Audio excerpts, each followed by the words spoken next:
It wasn't, I was too slow. All right, so anyone know why we would do that kind of workout, the interval-based one, instead of just saying, let's just go 15 minutes straight? Anyone know why that might be better? What's that? What's that mean? Tell me, say more. Mindset, Maybe. Easier pill to swallow, that might be a reason. I'd actually say that like going harder makes it harder to do that, but I think that's what you were saying, Kate, that like reasonable chunk, you can go a little bit harder, but it's still hard. Anybody? Spike your heart rate? Yeah, I guess you can spike your heart rate. Sure, definitely. What else? What about effort? How much harder would you work at 5 minutes at a time versus 15 minutes at a time? A lot harder, right? Decent amount more. If I told you you had to go 15 minutes, but you can do it in 5-minute chunks, you'd probably go a little faster if I said it's 15 minutes straight. So when we train aerobically, something we don't do a ton here, but we do occasionally, and today I would still classify as somewhat of an aerobic effort. When you train aerobically, the first thing your body gets better at is uptaking oxygen.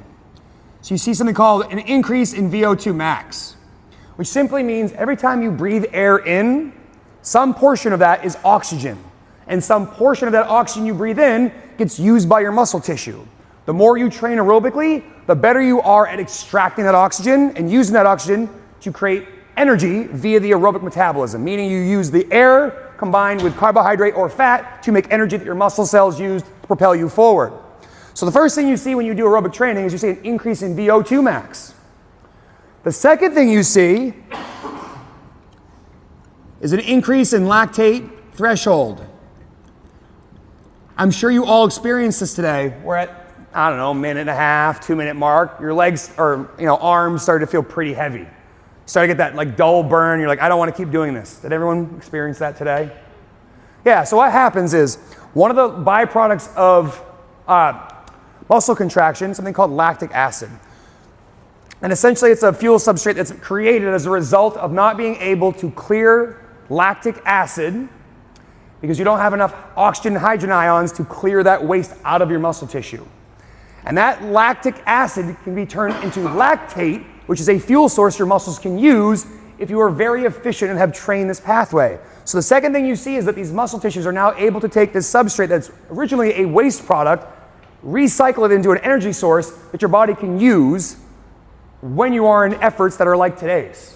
So instead of you just crapping out and being like, I just can't do this anymore, your body actually begins to get better at using that and having a better tolerance for that like burning muscle pain discomfort that it sucks, but you can keep doing. Kind of like we talked about at the beginning, like you should be doing this workout at a pace where like in the middle of it, you're like, this isn't very fun, but I can keep doing this.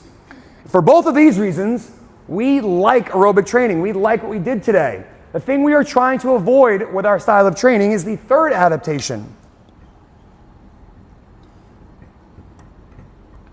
which is increased efficiency. So if you were to go and look at every single distance runner in the Olympics, you would notice something pretty obvious. They all look exactly the same when it comes to body type. In any Olympic sport, to be the best that you can at that sport, you have a very specific body type.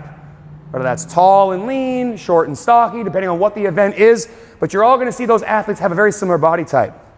Well, when you become an elite level runner, you have to trade away power, speed in the all-out sprint sense, and strength for the ease to be able to run in that cadence over and over again and basically hold on to nothing else that doesn't help you run that 4-minute mile marathon that those crazy folks run marathons at.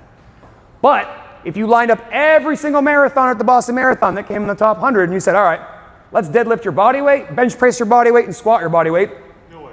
I bet you none of them can. And if someone can, they're the minority there, 1 out of 100. They aren't the exception, not the rule. And that's because they have traded away the balance and capacities that we create in CrossFit for one single capacity, which is being able to run really fast in a straight line for a long time. And again, really fast relative to us running a marathon beside them.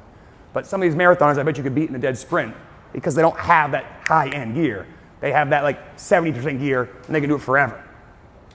The fitness we're trying to cultivate in this gym has us improving these two things and avoiding this at all costs. Because that's what you call a fringe athlete. Think of the world's strongest person, someone who can deadlift 1,000 pounds. You wouldn't want to go lift with them on that deadlift day. But if you said, hey, let's go jog around the track 2 times, they wouldn't want to jog with you because they don't have that kind of fitness. They've become very specialized in what they can do. And the type of fitness that we're trying to garner in this gym makes us a generalist. Being good at generally everything allows you to excel in life. What good is it if you can deadlift 1,000 pounds if you can't jog to the mailbox and back? We want to avoid that in the gym. And for that reason, you don't see us do a lot of aerobic training here in terms of those long sustained efforts, because we can accomplish the same amount of benefit with anaerobic training, which means shorter working windows with rest intervals built in, which is why we did what we did today.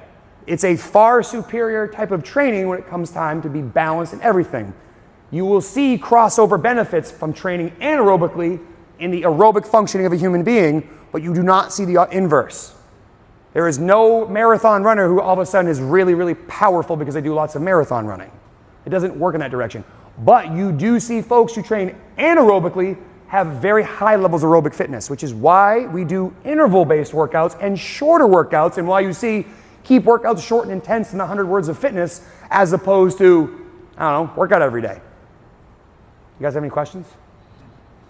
I'd like to give you the why behind why we do things. It's not just for my entertainment. I mean, it is entertaining for me, but that's not the only reason.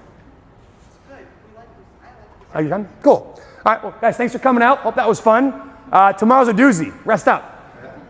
Thank you. You're welcome.